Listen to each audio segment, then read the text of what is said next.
একটা জিনিস পরিষ্কার, আমাদের হাদিস আমাদেরকে সমস্যায় ফেলছে নারী নেতৃত্ব নিয়ে। কোরআনে কোথাও লেখা নাই নারী নেতৃত্ব করা যাবে না। এই হারামটা কে করছে? আল্লাহ করে নাই। করছেন আমাদের সাহাবীরা এরা করছেন অতিমাত্রায়। আপনি হাদিসের মধ্যে বুখারীতে আছে উম্মে হানি উনি যুদ্ধে যাওয়ার ইচ্ছা পোষণ করেন। নবীজি যুদ্ধের বর্ণনা করতেছিলেন মক্কা বিজয়ের পরে। এবং ওই মহিলা নবীজির মৃত্যুর পরে যুদ্ধে যান। সম্ভবত ওমর রাদিয়াল্লাহু সময় এবং যুদ্ধে ঘোড়া থেকে পড়ে মারা যান। ইসলামের ইতিহাসে নারীরা যুদ্ধ করছেন। একটা লোক নারী যুদ্ধ করলে নেতৃত্বের সমস্যা কোথায়? আপনি বলতে পারেন সর্বোচ্চ নেতৃত্বের সমস্যা হইতে পারে। সুতরাং এইখানে আসলে বিতর্ক করার কিছু নাই। এখন পর্যন্ত জামায়াতে ইসলাম অবকাঠামোতে নারী নেতৃত্ব বলতে সর্বোচ্চ নেতৃত্ব বুঝাইতেছেন। ঐরকম পরিবেশ সৃষ্টি হয় নাই। এই সময় লাগবে। উনাদের সুরার মধ্যে হয়তো অনেক সমস্যা আছে দেখেন, উনারা পরিবর্তন হচ্ছেন কিন্তু। উনাদের মধ্যে চাকমা নিয়ে আইছেন ঢাকা ইউনিভার্সিটিতে। অন্য ধর্মের লোককে উনারা দিছেন। আপনার এগুলি প্রশংসা করতে হবে। এটা একটা ইসলামী সংগঠন। ইসলামী সংগঠনের মধ্যে এটা কষ্ট।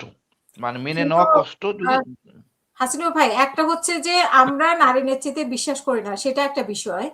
এবং আমরা নারী নেত্রী চাই না বা আমি চাই না, সেটা একটা বিষয়। আরেকটা বিষয় হচ্ছে কোরআনের বিষয়। কোরআন কি চায়? তো কোরআনে আমরা এই ধরনের কোন নারী কোরআনে আপা এই ধরনের কোন কথা নাই। নারী নেতৃত্ব নিয়ে কোরআনে কোন কথা নাই। এটা হাদিসের মধ্যে আছে। আমাদের সমস্যা করছে হাদিস। এই আপনার জামাত ইসলামের শুরুর দিকটাই হোক যেভাবে হোক অনেক মাদ্রাসা ব্যাকগ্রাউন্ডের লোকজন আছেন। তাদের সমস্যা হলো হাদিস। হাদিস দিয়ে তো আপনি কতটুকু সত্যায়িত আমি জানি না। আপনারা ৪ জনে কথা বলবো আবার এই কথাটা আমি আরেকজনকে বলবো দেখবো অনেক চেঞ্জ হয়ে গেছে। নেতৃত্বের প্রশ্ন আমি বললাম তো সত্য ঘটনা যুদ্ধ করছেন নারীরা। একটা নারী যুদ্ধ করলে আর বাকি থাকি কোথায় নেতৃত্বে যাওয়ার জন্য? আমাদের দেশের প্রেক্ষাপট অন্যরকম। আমরা মনে করতে হবে আমরা হিন্দু কালচারের মধ্যে সৃষ্ট। এখানে পুরুষ শাসিত সমাজ ব্যবস্থা ছিল। এখন এখানে আসতে টাইম লাগবে আপা, অনেক সময় লাগবে। সময় লাগবে, ওনাদেরকেও চেঞ্জ হইতে হবে। সমাজের সাথে যুগের সাথে চেঞ্জ হচ্ছেন, ইনশাআল্লাহ হবেন। বাট উনি কিন্তু নারীদের প্রতি বিদ্বেষী না। অনেক ব্যাপারে উনার সাথে পার্সোনাল কথা হয়েছে এসব ব্যাপার নিয়ে। উনারা না, কিন্তু আমাদের হ্যাঁ, আমাদের মাদ্রাসা ব্যাকগ্রাউন্ডের হুজুরদের মধ্যে এই বিদ্বেষটা দেখা যায়। এটা সত্য। এনারা মনে করেন নারী বাচ্চা পালন করবেন, দুধ খাবেন, এর মধ্যে সীমাবদ্ধ থাকবে। এটা আমাদের ইন জেনারেল মাদ্রাসা ব্যাকগ্রাউন্ডের মধ্যে আছে। বাট জামাতে ইসলামী এখান থেকে সরে আইছে অনেক। জামাতে আমির কিন্তু একজন ডক্টর। উনার পরিবার ডক্টর, মেয়ে বাচ্চারা ডক্টর। ওনাদের সেকেন্ড ম্যান, থার্ড ম্যান সবাই শিক্ষিত। আমার মনে হয় এগুলো চেঞ্জ যুগের সাথে চেঞ্জ হবে। এর সাথে আল্লাহকে মানা বা এক আল্লাহ বিশ্বাস, ঈমানের সাথে কোন সম্পর্ক নাই। আমরা ওনাদেরকে সাহায্য করব। জনগণের কাতারে এসে গণতান্ত্রিক প্রক্রিয়া, ওই গণতন্ত্র শুনলে তো মাদ্রাসা লাফায় ওঠে। এখান থেকে বেরিয়ে আসতে হবে। আমরা চাই একটা ইনসাফের রাষ্ট্র। বাংলাদেশের জন্য ইনসাফের রাষ্ট্র। এইটা আমরা পরিবর্তন করতে পারি নাই।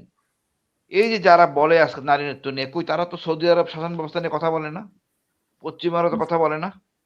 আমরা অনেক উদার। ইনশাআল্লাহ আরো উদার হব। নারীকে সম অধিকার দিব। নজরুল বলছে ওই বহু আগে যা উন্নয়ন হয়েছে তার অর্ধেক করছে নর, অর্ধেক করছে নারী। নারী কেন থাকবে না নেতৃত্বে? কেন থাকবে না? হ্যাঁ, আপনি বলতে পারেন প্রধানমন্ত্রী থাকতে পারে, সমস্যা? সমস্যা ইন সেন্স যতটা আমাদের সংসার, আমাদের পরিবার আপা সত্যিকার অর্থে আমার স্ত্রী যেভাবে আমার সংসারটা হ্যান্ডেল করে, আমি ওই জায়গায় গেলে পারতাম না।